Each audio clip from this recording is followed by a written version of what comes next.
stigao kući. Crko sam. Za ova 2 dana prešao sam po Banatu oko 700 km. I oca me je danas izvozao po Vršcu. I oco, hvala ti. Zaista smo vidjeli predivne stvari i mesta, ali sam se navozao pošteno. I vraćajući se sad na putu od Zrenjanina do Novog Sada, na tom putu koji je prav kao strela, dao sam sebi luksuz da malo mislim o nekim drugim stvarima osim o striktno o vožnji. Palo mi je na pamet koliko je život svakodnevni sličan sa svakodnevnom vožnjom. Naime, moraš stalno palac leve ruke da držiš na sireni i stalno da trubiš jer te niko živ ne primećuje. Možeš da obučeš i navučeš na sebe kako god hoćeš drečavu, opremu, šta god, niko te ne vidi zato što si slab, zato što si mali i jednostavno te ne smatraju za neki faktor u saobraćaju. To je veliki problem. Onda moraš 2 prsta desne ruke da držiš stalno na kočnici, da pratiš stanje kolovoza, znakove pored puta i da se trudiš da uvek nađeš najbolju putanju za izlaz iz krivine. Sve isto kao i u životu. Prešao sam dosta, ali ovo nije ni 10. deo Banata, moram ponovo da se vratim u Novo Miloševo, kod Senke da me sprovede kroz muzeje koje ima Novo Miloševo. Moram ponovo u Zrenjanin da idem, tako da recimo da je ovo prvi deo putešestvija po Banatu. Da.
Onako ga tu. Onako tu.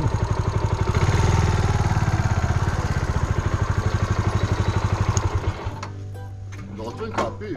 Ma jok bre. Kiša prošla, iskisao sam. Svakako. Gde si? Nije strašno i noge mi samo malo mokre. Gde si? Dobro došao. A, vidi ga. Šucov. Cvetko. Gde si Cvetko? Misli sa Cvetko. Znači nadam Boga, prvo jako ovdje stigaš. Pa vidim bre. Ali mogu ja umjesto tebe, ali nije to dok mi ti ne kažeš. Dok mu ne pružim pažnju i dok mu ne kažem, aj beži sad. Ne sam baš nešto novo koliko, ali eto sad sam patke ove godine uzeo, ovo su 2 divlje patke. Ovo su bili pačići pre jedno 2 mjeseca, sad su već... Jel daju jaje? A još ne daju zašto su ovo pačići. A, mali su. Ja sam jeo ta jaja pačija, fenomenalno. Sve to lepo, znači sve to prirodno, ja ih u principu držim prirodno, vidiš nisu zatvoreni i onda oni lepo napreduju. Ovo sam ja napravio taj bazen za patke, jako puno vode ovdje. A, vole. Sjajno, lepo. Bješ i ti mali? Cvetko. Jel Cvetko bješ?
Miloše, dobar dan. Hvala ti Dobar što dan. si me ugostio ovdje kod tebe u Novom Beču, ovdje na Tisi je prelepo. Čast mi je i zadovoljstvo.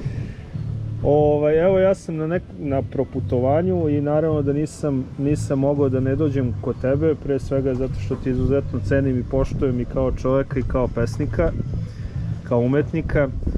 Doneo sam ti na poklon časopis Blagodar je ovaj posljednji broj, ja mislim da ti to nisi video, da ti to ja nisam slao. Ne. U tom broju tema je nešto što se zove izobraženja. Ta izobraženja, to je u stvari jedan... Blagodarim za blagodat. Hvala, nema na čemu. Je, da tako kažem, jedna, sad već mogu da kažem, jedna nova ideja, koja u stvari nije ni nova, samo je osvešćena na novi način, koji su pokrenuli Srđan Šarović i Una Popović iz Estetičkog društva Srbije, a to je da između poezisa, dakle onog što je neobjašnjivo i nesaznatljivo, dakle dolazi to neko nadahnuće pesnika, i onoga što je praksis, odnosno ono što je rukodeljstvo, odnosno načina na koji se izvodi to neko umetničko delo, postoji jedna oblast koja se zove načelo, oni su to tako nazvali, o kojoj može da se govori. I oni su objavili jedan poziv da umetnici... Bilo sve redo? Jeste, divna je bila čorba, hvala.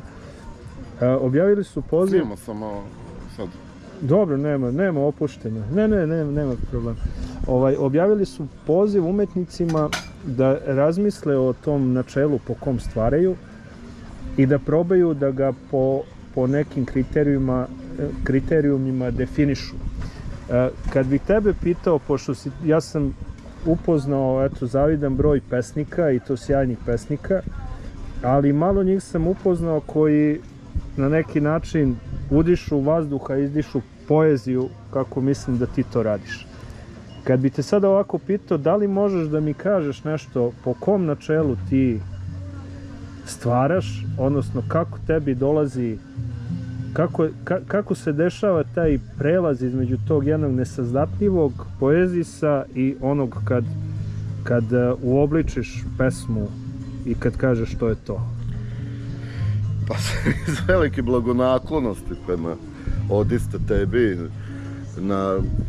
Ja mislim da ti istinski zboriš i iznosiš svoje misli kako bi valjalo, a ja sam isto istinski u više navrata objašnjavao da samo u odnosu na tebe, to praktično izbegavam u drugim slučajima, ali pošto smo i prijatelji postali, ja mogu opet da ponavljam da ta inspiracija jeste nešto začuđujuće za samog pesnika, odnosno prihvatiš, to je stanje, znači pesnik je stanje, kako sam objašnjavao na intervju, da se ne ponavljam, znači koje je deo bića, ja bih tako to nazvao, i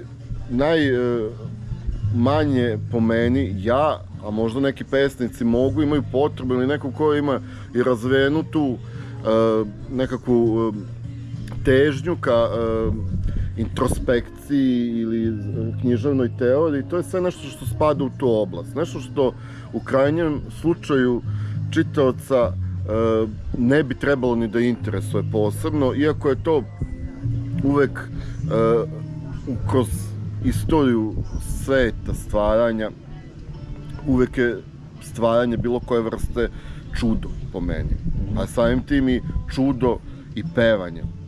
Znači ono ima samo taj kvalitet da je trajnije i dublje od nekih drugih, bez namere da se bilo čemu tamo posla narugam, nego da dovodim u pitanje bilo koju oblast ljudske delatnosti, ali nisu ostale mnoge davne i građevine i mnoge druge stvari, ostali su poetski zapis ili čitavi epovi i tako dalje. Znači, ako je poezija ta koja ostaje u vremenu, i kako je Blagoje Baković, pesnik, rekao da je poezija netroležna u jeziku, znači ona ostaje u jeziku, da je jezik njen dom, ajde uslovno tako da kažem. Jer taj čin stvaranja je ovako intiman čin za tebe? sad ćemo stvarno otići u nešto, znači, to je kao, malo iskreno, evo sad ću reći da ne znam gdje ćeš ovo emitovati, znači to je kao da uhvatiš majku i ispituješ je kako je nastalo to dete. Znači ima toga odista, a opet ja ne smatram da je to ništa problematično pisati pesmu, ali odista nemam nikakav poseban model kako se piše, niti kako se pesma može sad treba da biti pesnik, ja ne znam, ja nisam iskusio van nekog dečeg perioda kada nisam sebe doživljavao pesnikom, ali od kada sam maltene napunio 17 godina sam sebe smatrao pesnikom i onda i nemam neko drugo iskustvo van toga. Bilo je i po godinu dana kada ništa nisam pevao, ali opet nisam sebe doživljavao da nisam pesnik. A nisam se nikada time bavio i ne mislim da je to ništa što bi pomoglo drugima kada bih ja svaku pesmu objasnio, to opet njima ne bi pomoglo, će oni pisati, svaki pesnik piše na svoj način, u svojim, eto, u tom smislu, to najviše treba doživjeti kao što je Kiš govorio, vrstu truda i čuda, pisanje literature uopšte. Očekujemo tvoju novu knjigu, odnosno očekujemo nekakav, kako kažemo, konkurs, je li tako? A ja sam sa udruženjem Put Svetosavlja konkurisao, a preko biblioteke i preko direktora biblioteke na konkursu za svoju 10. knjigu izabranih pesama. Znači, taj izbor je uradio pesnik iz Kragujevca, Dejan Petrović. On je to radio još pre više godina, a tad sam ja smatrao da nije vreme da se uradi izabrane pesme, ako ja već imam nekakve stihove koje bih štampao kao nove knjige, iako je mi sad, ali je utiska sam došlo to vreme, ako već treba da izdam 10. knjigu i ako dođe do toga, to bi onda bilo po meni lepo da bude ta knjiga sa kojom sam konkurisao, međutim, eto, taj konkurs se završio u martu, a sada je 22. jula, tako, 2024. na Tisi. Kaži mi, ovdje je stvarno prelepo, ja nisam pre nikad bio. Kako ti ova Tisa i ovaj grad pomaže da stvaraš? Mislim, misliš da bi mogao da stvaraš da si na nekom drugom mjestu i da nisi pored ovakve reke? Stvarao sam i na Dunavu i u Novom Sadu, živio sam nekih skoro 8 godina in continuo sa par meseci, koliko sam i studirao i malo i radio u Novom Sadu i mislim da je ovo reka koja, pored toga što kao i svaka reka ima svoje posebnosti, ja mislim da je reka živa,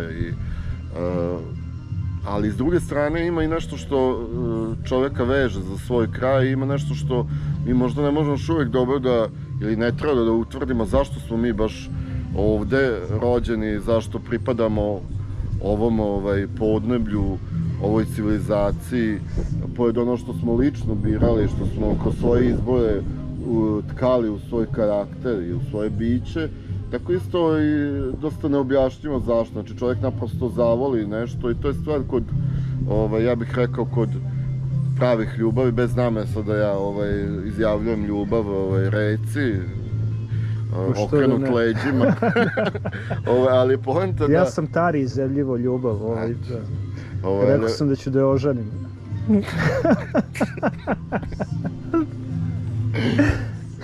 Tisa je isto lepa, ali mislim... A čekaj, što onda muvaš moju sad reku? Pa vidi, Tara mi je malo daleko, ovo mi je bliže. Obe sad šal nastavno, znači, da, kako sad ne treba objašnjavati šta znači ljubav oslobođena posesivnost i nešto što je tako od nastanka. Dakle, pretpostavljam, a ja mislim da je sve to, i da nije to samo moja ljubav, nego se i te ljubavi ljudi koji žive na Tisi, koji vole Tisu, nevažno da li žive, prepliču i grad jednu opštu atmosferu i moguće da je to nešto što, bez namere da mistifikujem, nešto što isto tako živi paralelno sa životom ove reke i u sve to šta živi u reci, šta peva nad rekom i uz svo kamenje i lađe, i od Ukrajine do Crnog mora, jel tako, sve je to jedna reka koja ima svoj duh. Doneo sam ti još, naravno doneo sam ti med, to ću ti dati, to je već tradicija. A doneo sam ti jednu novu knjigu koja je izašla u izdanju Balkanije. To je Žarko Vidović, Njegoš i Kosovski zavet u novom veku. Ja sam je skoro pročitao, prvi put, morat ću još jednom, jer takve knjige se čitaju bar 2 puta.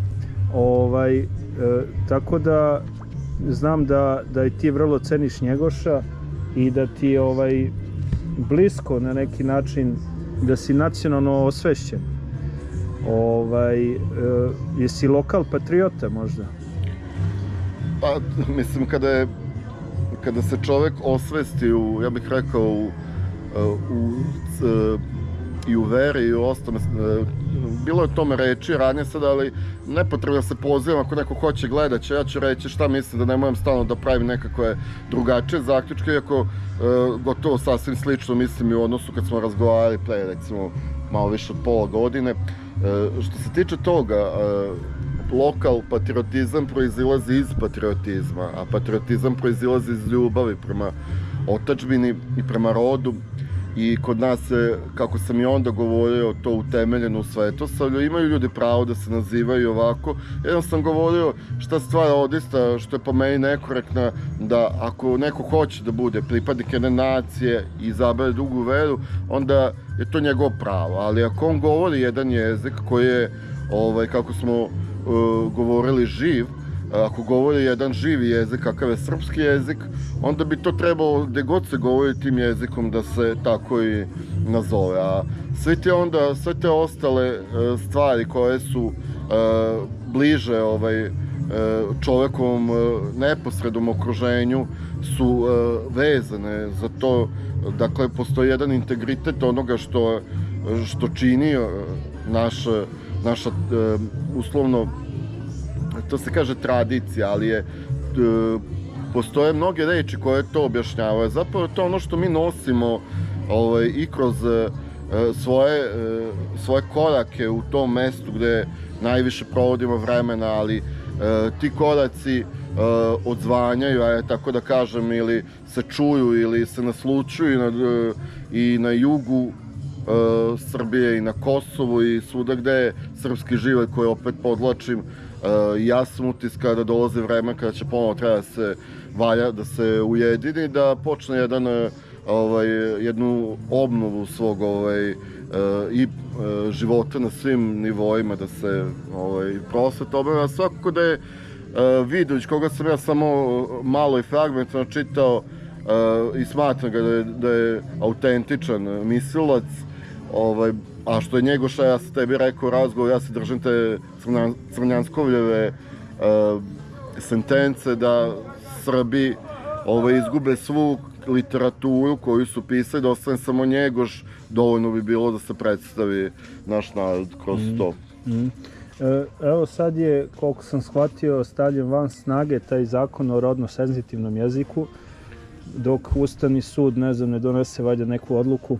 Ti kao neko ko se bavi jezikom, ko decu tome uče u školi, kako ti gledaš na to i čemu se nadaš što se tog zakona tiče?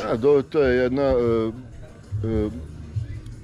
Ja ne mogu da kažem da je to budalaština, samo ona nije naivna. Znači, to je jedan sračunati, još jedan udarac upravo u samo srpstvo, u samu našu kulturu, jer jezik je u stvari neko ko čuva tu kulturu kroz godove, kroz godine, kroz sve što teče, ide, a onda kada bi neko hteo, tako kao što su oni hteli, ti koji su to sve sprovodili, na sreću spostavlja se da postoji odisto dovoljno svesti, ti koji su to stavili van snage, ali i ljudi koji su, počev od nas, koji smo se u prosveti borili protiv tih takozvanih ideologija koje su natrovane deci, što je vrlo opasno, jer deca su još, da kažemo da je i rečeno da svako ima pravo da bude šta hoće, ali nemaš pravo da naturaš nešto detetu što nije za njega i tako dalje, da sad ne ulazim toliko u to, to je jako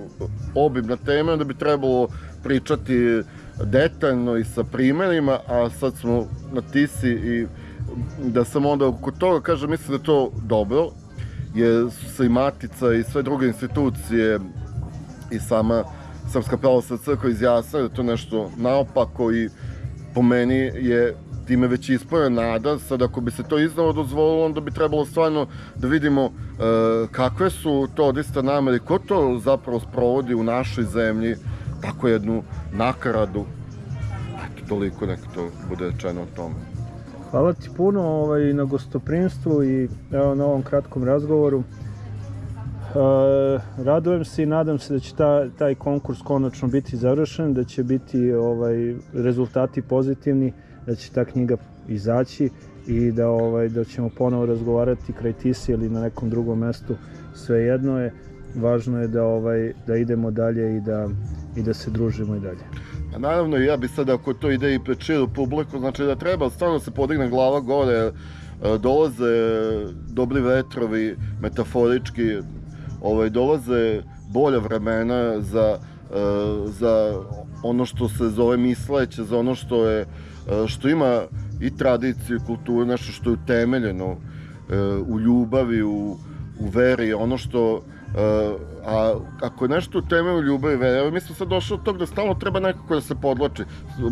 Čovjek ima pravo da bude ateist, ali je uvek bilo dobro da postoji jedan zdrav temelj, pa se neko izjašnjava ovako, onako, ali je poenta da je problem kada se dođe dotle da sve ono što je naopako, da to se predstavlja kao vrednost, onda su uglavnom ogroman broj ljudi u problemu, a jedan mali broj ja bih rekao nečasnih ljudi izvlači materijalnu korist.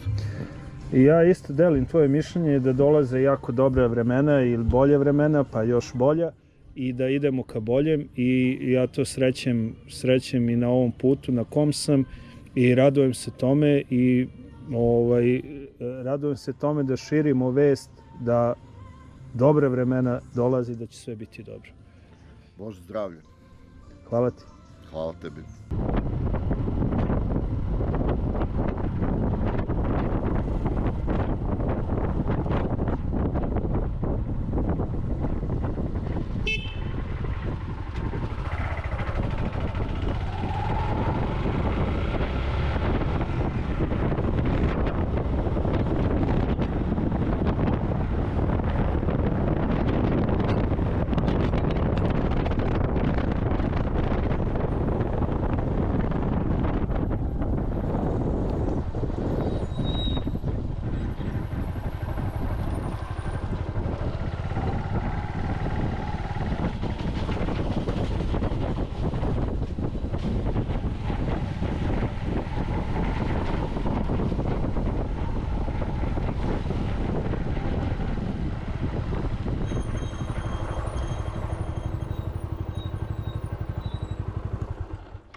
Da vas pitam za roman. Šta te interesuje? Pa evo izašao novi roman, ste objavili. Da. O čemu se radi? To je nastavak, je li tako, sage? Pa to je u stvari deo banatske epopeje, inače radnja se dešava 1948. i 1949. Znači to je vreme rezolucije Inforbiroa, vreme prinudnog otkupa. Lokacija je vezana za moj duhovni prostor i duhovni zavičaj. To je za tih 50 kilometara u prečniku od i oko mog sela. U pitanju je jedna porodica koja je živela jedan sasvim običan, normalan život. Porodica je tradicionalna, banatska, militarska, u prošlosti inače iz tog čuvenog velikog kikinskog distrikta, slobodarska, religiozna, i u pitanju je priča o snalaženju i o životu u tim turbulentnim vremenima. U vremenima kad je potirana individualnost i kad je kolektiv bio iznad pojedinca, porodica je vezana za mene, to jest ja sam vezan za tu porodicu, pošto je u pitanju moj pradeda. Roman je vezan za porodičnu istoriju i vezan je za tu jednu priču o tradicionalnom Banatu, o tradicionalnoj seljačkoj, ratarskoj filozofiji, gde je starešina bio taj koji je bio odgovorno lice za porodicu i gde je starešina bio taj koji je odgovarao za sve, ali je i bio taj koji je sebe stavljao u prvi plan i bio spreman da se žrtvuje za sve. Dakle, roman je nešto što sam ja 10 godina docnije od tog prinudnog otkupa posisao kao priču sa materinim mlekom i prošao sam kroz detinjstvo, mladost i život, kroz tu jednu, ako smem tako da kažem, ostrakizovanu situaciju gde smo bili mi kao porodica dovedeni u situaciju da budemo obeleženi, da budemo rovašeni, da budemo proglašeni državnim neprijateljima i gde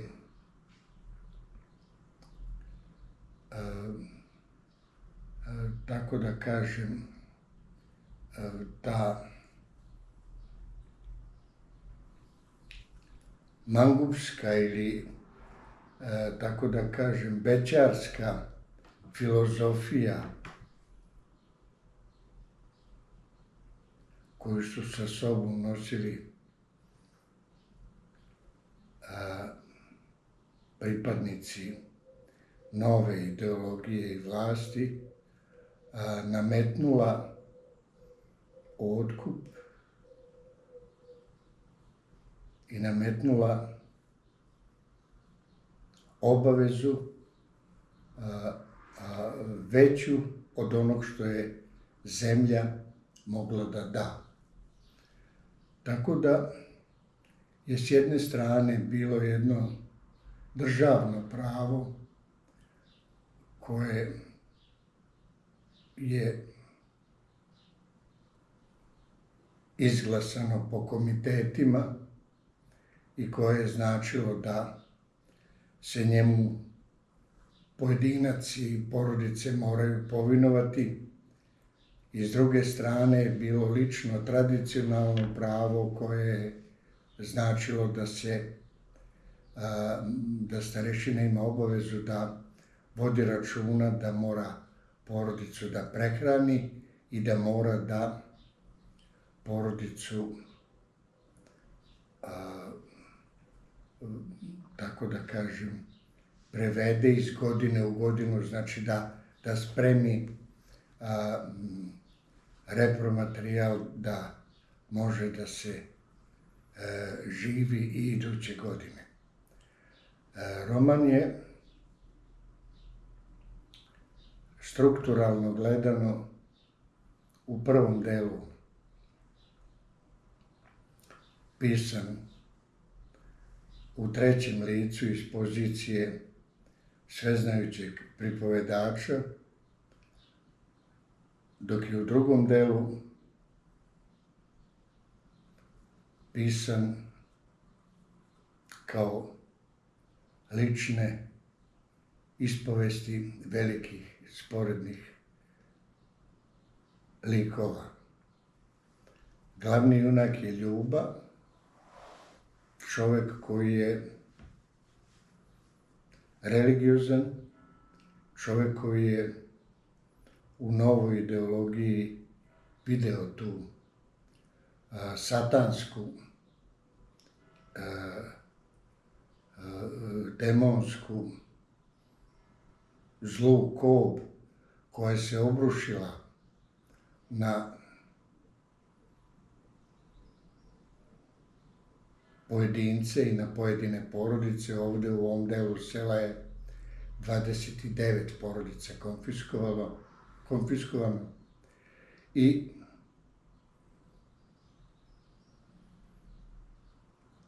on je doneo odluku da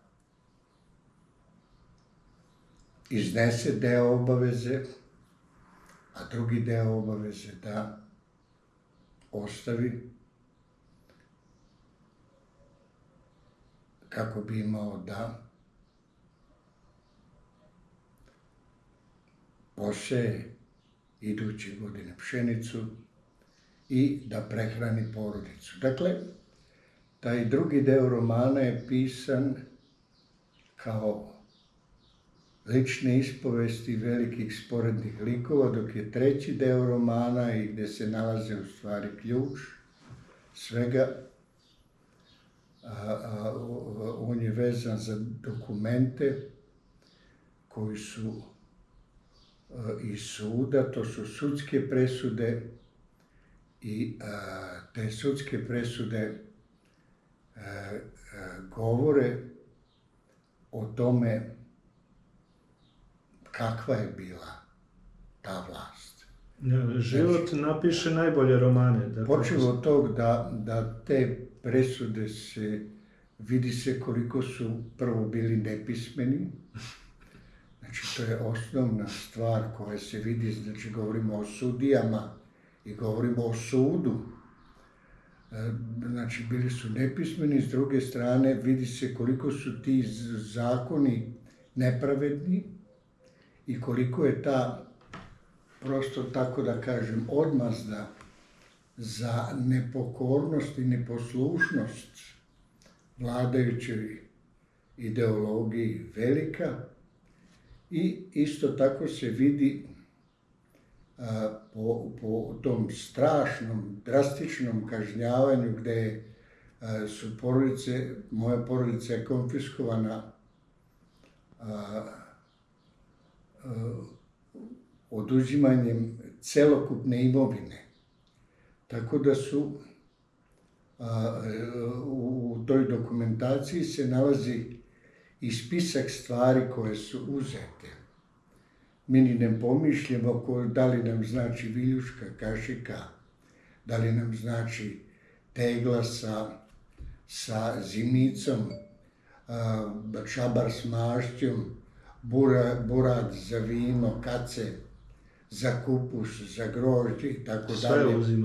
Korpe, znači vile, lopate, motike, ašovi, dakle sve je bilo počišćeno i porodica je ostavljena bez ičega.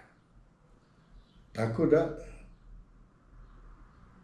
moj brat je bio beba od 3 mjeseca u kolevci.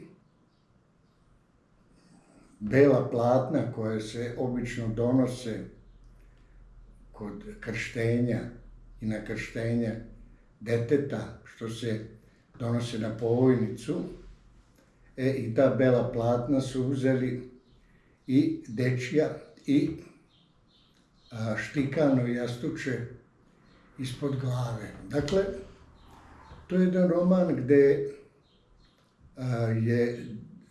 gde se porodica raslojila, gde je jedan deo porodice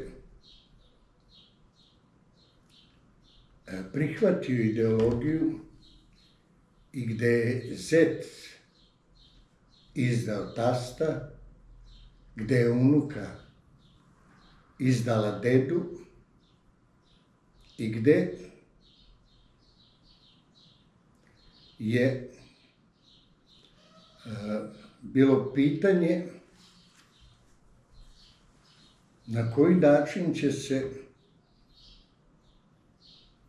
razrešiti čitava ta drama koja je bila strašna, jer u jednom momentu kao imaš sve za normalan život i da funkcionišeš, a onda nemaš ništa više. I naravno, sve se to razrešilo, a glavni junak je osuđen na zatvor i on je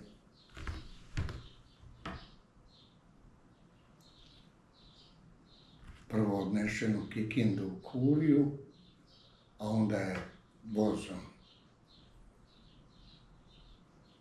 zajedno sa drugim državnim neprijateljima, kako su ih zvali, odnešen u Požarevac.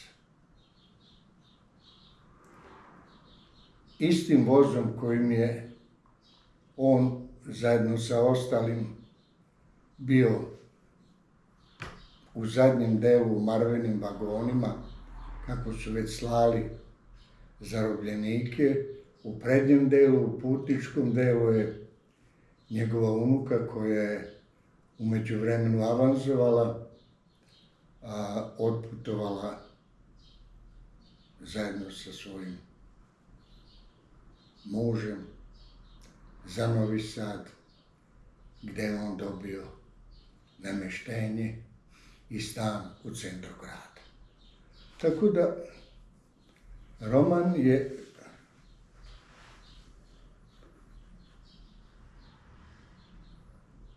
pisan sa mnogo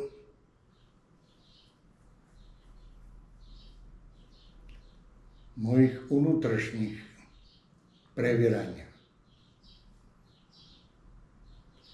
I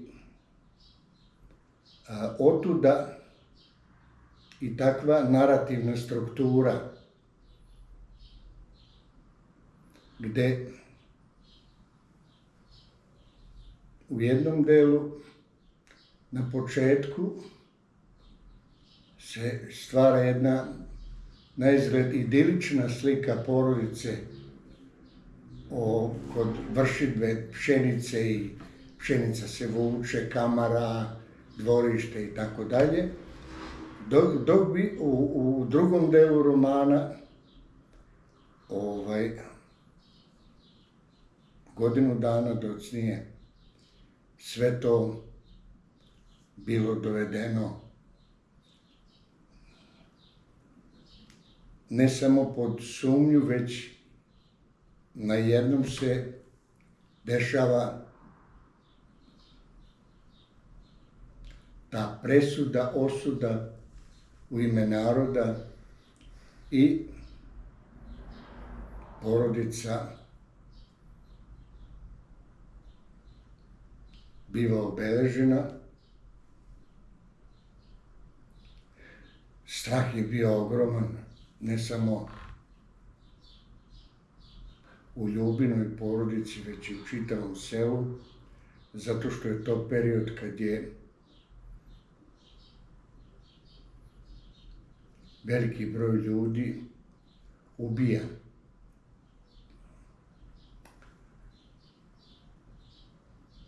Dakle, to je prvi deo romana o ljubi i on je deo banatske epopeje, s tim što imamo i deo koji nije objavljen i koji se nastavlja vezano za Bapinu porodicu i tretira rat i period od 41. do 48. i 49. ali je iznenadna smrt mog brata učinila da ovaj roman izađe pre ovog drugog, jer je sa smrću mog brata praktično nestao posljednji živi svedok iz porodice čitave te porodične tragedije. I njemu u spomen sam se potrudio da ispišem tu jednu veoma bolnu priču, jer nama se čini da su neke stvari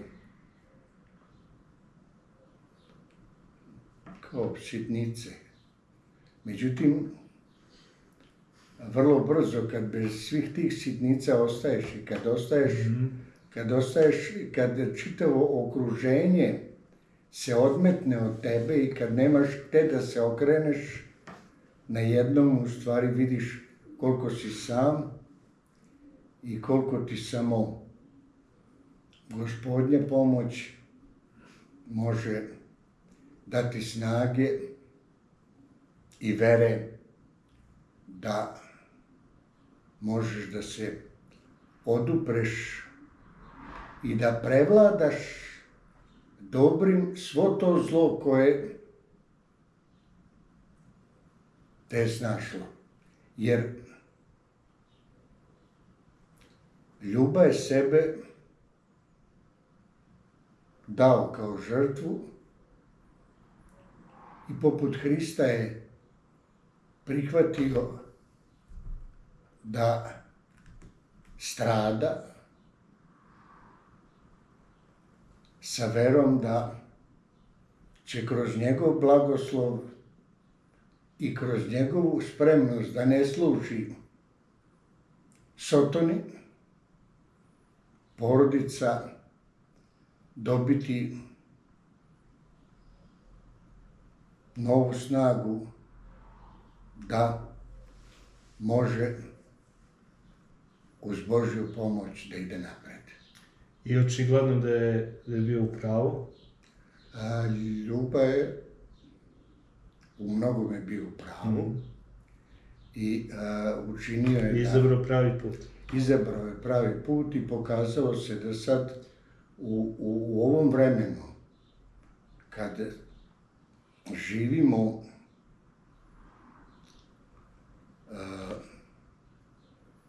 tako da kažem postkomesarsko vreme iz perioda prinudnog otkupa, vidimo da je izuzetno važno da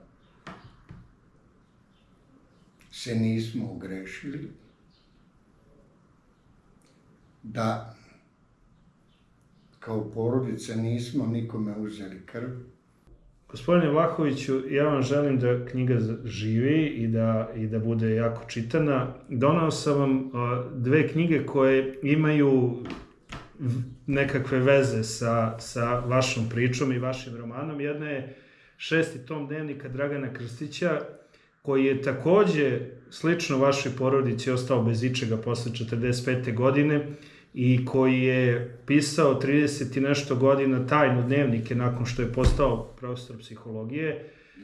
Dakle, vrlo slična priča, a druga knjiga je Žarka Vidovića, Njegošikovski zavet u novom veku, prvi tom, gde u stvari Vidović kaže da istorijsku svest grade pesnici i da se oko pesnika, oko poezije u stvari gradi i narod i gradi i nacija i da u to ime, to što ste vi uradili, zabeležili na neki način istoriju vaše porodice, da je u stvari to izuzetno važno jer time gradite istorijsku svest i, da kažem, vaše okoline, a i čitavog našeg naroda.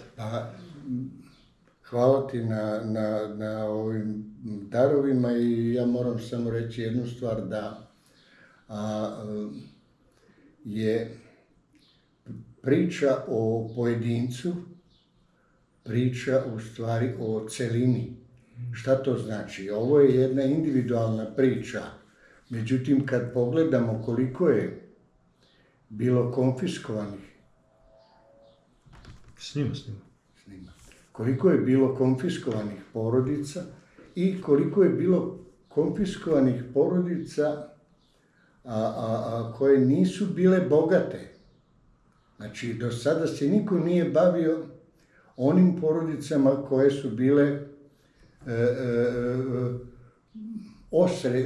srednje bogate, znači koje su imale samo da žive svoj život normalno. I ovo je knjiga koja otvara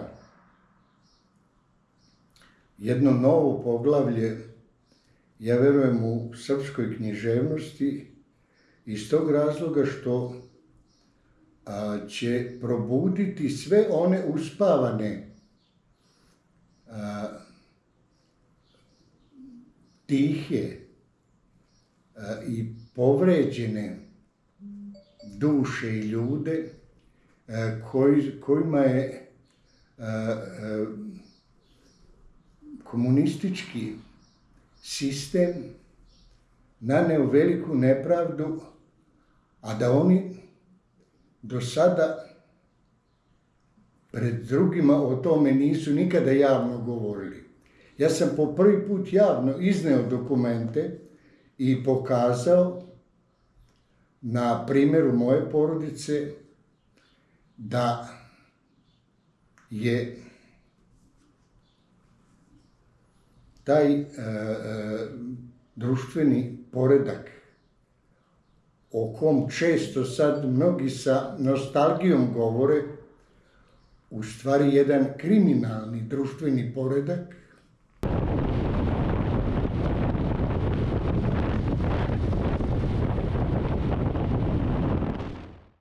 Levo crveno ti je stari sud, tu nam je naša majka radi, i stari zatvor.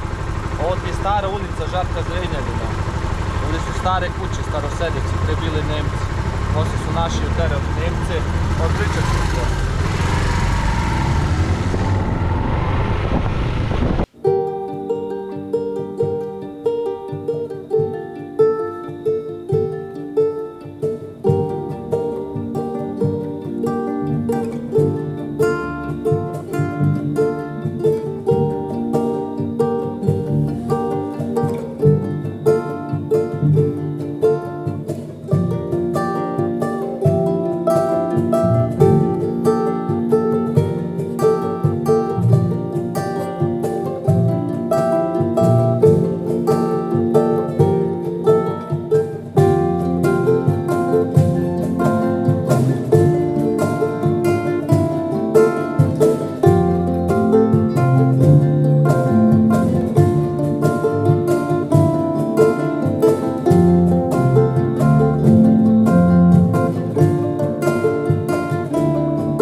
I oca je moj drugar i moj kompanjon u biznisu ovom kozmetičkom.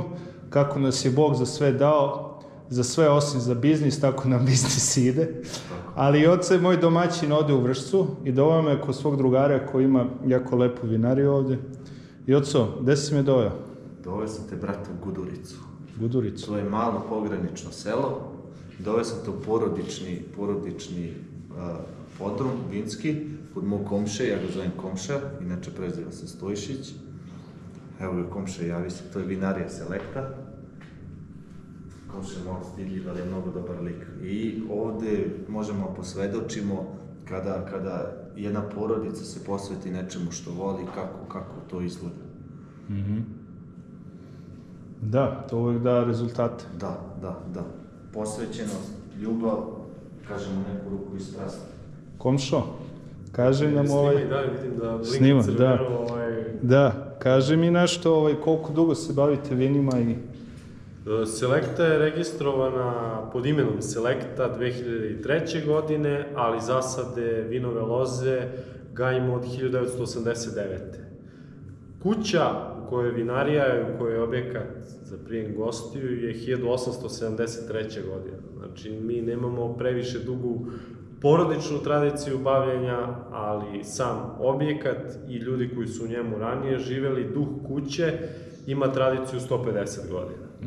Tako da mi, evo, slavimo više jubileja. Prošle godine smo slavili 150 godina vinarije. Porodica se bavi, da kažemo, 35 godina poslom, a ja sam, evo, da kažem, više uključen u posao poslednjih 5-6 godina. Dakle, porodična jedna priča. Vršac je kraj, naravno, vinski kraj poznat po... Imam dosta poprilično vinarija. Da. Ako se ne varam, 14 registrovanih vinarija, ima jedno lepo udruženje vinara Južni Banat se zove, koje sada ove godine dobija, odnosno radili smo jednu veće ispitivanje, jednu veću analizu, dobijamo jedan elaborat ovog teroara ovde, dakle klima, zemljište, ampelotehnički uslovi obrade vinograda, koji će nam pomoći da naša vina zaštitimo na svetskoj vinskoj karti, odnosno da dobijemo kontrolisano poreklo i kvalitet naših vina. Sjajno, ja vam želim puno sreće u tome. Hvala ti na gostoprimstvu i na ovim divnim vinima što smo probali. Uvijek ste dobro došli. Hvala ti.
Možemo odavde da se popnemo, a možemo i od gore da se spustimo. Kako ti je bolje? Hoćeš ovdje da stanemo ili da idemo od gore da se spustimo u šumu?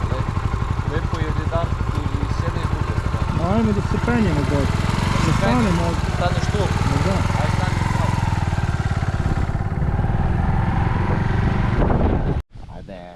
Ajde, ispričaj. Posle da me jure neki. Ne bre, ajde. A ispričaj, ovdje je lepo da ispričaš to. Ovo sad za ovu banju. Vazdušna banja, ovdje su dolazili bogataši iz grada Vršca svojevremeno da se leče. Lečili su se prirodnim pojavama, suncem, vetrom, zelenilom. Shvatili su da to utiče na njihovo zdravstveno, odnosno najviše na mentalno stanje. Ono što je bitno da su oni bili kako ti kažem, zdravi na fotografijama, jaki. A one što su im zamerali ljudi u tom vremenu jer su išli goli, odnosno samo u donjem vešu.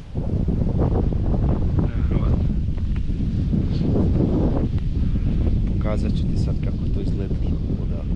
A to je njihovo objedno. Zapravo Vršac pre nije, ovo nije bilo ništa pod šumom do dolaska komunista. Imao si tamo iza manastirsku šumu i ono koja je bila od hrasta, hrastovina, tu su Nemci posekli sa sve. A sva građa u gradu sa Karpata su dovlačili, eno ti Karpati kreću. Tamo ti Unija, Bela crkva, tamo Dunav. Nakon vrlo ispunjenog dana u Vršcu, nalazim se sad u Zrenjaninu kod svog prijatelja Darka Trajkovića, koji je nedavno imao otvaranje svoje prve samostalne izložbe fotografija u Novom Sadu, u Kulturnom centru Miloš Crnjanski, izložba pod nazivom Vreme. Darko, ti i ja već sarađujemo neko vreme i video sam tvoje fotografije pre nekoliko godina i odmah sam shvatio da imaš nekog dara za fotografisanje. Pa mi reci, kako se javila ta želja za fotografisanjem i kad si poželeo da zabeležiš neke trenutke, da ih ovekovečiš fotoaparatom? A fotoaparatom to je tek kasnije došlo. Aha, čime si prvo? Prvo sam koristio mobilni telefon. Aha, da. A kad je to bilo? Pa, mislim da je bila 2013. godina, tad sam radio u jednoj poljoprivrednoj zadruzi tu u blizini Zrenjanina. I nabavio sam neki telefon Android, tada prvi, koji imao u sebi makro opciju i onda sam slikao tako na listu žita rosu i tako zoomirao i bio oduševljen time i onda sve više sam fotografisao gdje stoji jedna fotografija, ova magla. Ona je na primjer uslikana tim telefonom, to su neki prvi momenti. To ti je jedan od prvih fotografija? Pa mislim da. Može čak i taj dan uslikano nešto. A jesi pre toga razmišljao uopšte o fotografiji ili jesi video, jel se neko od tvojih bavio možda? Pa da, bavio se, drugar je imao kameru, Žare je imao kameru i non stop je nosio sa sobom tako fotka, ali nisam ja nešto bio oduševljen sad kao, sad hoću ja da sfotkam ili ne znam, ali tu sam možda povezao fotoaparat, telefon, ne znam ni ja i onda oduševila me, eto, ta tehnologija nekako, taj makro mi je baš bio super, mada sam brzo to prevazišao, onda sam krenuo da fotografišem tako. Mislim, ova magla je baš onako čudna fotografija, uopšte nema nekog elementa da se ti uhvatiš sad to da vidiš. Pa prava je magla. Pa da, baš je onako magla, tako da... I nevjerovatno da je telefonom napravljen. Da, telefonom, to je bilo negde oko 6 ujutru, ništa se nije vidjelo. Pre 10 godina, znači. Pa da. Pa onda tad su telefoni bili sa kamerama koje nisu ni približno današnji. Pa ne. Da, to je koliko to bilo piksela. Pa da, slabo, da. ali okej je bila za mene. Ali i sa takvom kamerom opet je nastala fotografija o kojoj ovako dosta može da se misli, dosta da se u nju gleda. Pa da, dosta mistika neka, da. Uvijek me je privlačilo to nešto. Tako. Da uhvatiš neke nevidljive stvari, mislim, jer to nekako bi prošlo vrlo brzo ili, kako da kažem, ne bi se ovako videlo da nije uslikano. Pa da, brzo se to gubi, taj moment traje, ne znam, To je stvar trenutka u stvari. Pa jeste. A koliko ti puta nekad treba da klikneš i da napraviš različitih fotografija jedne iste slike, da uhvatiš? Je ti se desilo nekada da si iz prvog uhvatio baš to što si htio? Pa evo, ja mislim da je ovo baš fotografija, ovo je odlična fotografija, kao primjer, sasvim slučajno se ovdje nalazim na zidu, ali mislim da sam ovo jednom uslikao samo i da je to, evo je na zidu. Inače, ovu fotografiju izradila moja drugarica koja je, me podstakla na neki način, treba se bavim fotografijom, zato što, izradila je tu fotografiju nekog leptira kojeg sam isto tako slikao dok sam radio tamo. I ona je izradila, uramila verovatno. Ona je izradila, uramila i ti kad si video da je to... Oni su se uselili u kuću novu i ona je stavila to u dnevni boravak, kuća tip top sve sređeno i moje 4 fotke. Ja gledam, rekao, ne mogu da verujem da si to stavila, ono kao, zašto? I onda mi je kao rekla, kao, super su fotke, ono, to treba se baviš time, to je super strava, sve lepo izgleda i onda, ajde, možda, i onda sve ostalo. Pa mi danas živimo tako, ta tehnologija se vrlo brzo razvila i sad je na visokom nivou, pričali smo i o ovoj GoPro kameri, šta sve može i kako to sve neverovatno. Međutim, evidentno je da su ljudi mnogo pre počeli sa fotografisanjem i da fotografišu, dakle, fotografija može da se napravi ili da se snimi dobar film, naravno, sa, tako kažem, mnogo manje tehnologije nego što je to danas. Ali je potrebno nešto drugo. Šta misliš da je to potrebno? Neko osjećanje ili neko strpljenje ili koja je to osobina koja je potrebna da bilo kojim aparatom zabeležiš i uhvatiš to nešto, tu maglu? Pa da, to je sad malo teže pitanje, dosta to subjektivno u smislu, ne znam, ono ti si mi se smeo kad dođe kod tebe tamo stan pa gledam one ljude, pa su mi zanimljivi koliko ih ima, pa me zada što se ja iz Renjanina kao nema puno ljudi, pa... Da, ispred zgrade. Da, u stvari ti ljudi su meni svi, svako nosi neku svoju priču i to je ono što ja prepoznajem, nemam pojma, dosta je to individualno, onako... Ne znam, meni su sada ljudi jako inspirativni, iako je tema bila ona kuće i raspad, mada je to usko povezano, ali u ljudima vidim dosta sličnosti sa tim, pogotovo starijim ljudima. Ajde da kažemo nešto o izložbi samoj, evo sad si već pomenuo, uglavnom su slike ljudi i kuća, po Banatu, uglavnom slikane, je li tako? Da. Sve, skoro. Da. Kaži mi kako si te slike odabrao, jesi imao neki poseban koncept ili... Pa ne, to je bilo ono slučajno, Dragana mi je kupila ovaj objektiv, neki 24 mm, i rekao daj sad da iskoristim, kao vidio sam da je to dobro za arhitekturu, I onda smo otišli tamo u selo, dakle njen otac i tamo sam primetio te kuće koja kad sam ih uslikao baš dobro izgleda i onda se tu stvorila ta neka, nije ljubav, ali mnogo su mi bile zanimljive te fotografije zato što su nesvakidašnje, totalno, ali sada ih povezujem sa ljudima, tek kasnije ih povezujem sa ljudima, nisam ja to sam ja fotografisao jedno 2-3 godine, te kuće po tim selima.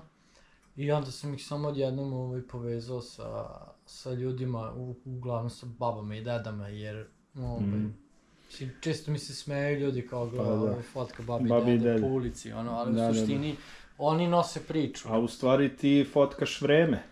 Pa da, na licima tih ljudi se vidi vreme koje mi ostavilo traga, a na mladima to ne može baš da se dočara tako lako. Sa tvoje tačke gledišta, kako bi rekao, da li fotografija učini trenutak večnim ili ga samo zarobi? Da, morao bi samo malo da se zamislim, 15 minuta, šanse, Pa da, to ako ćemo zarobljavanje, onda je to vezano za te kuće.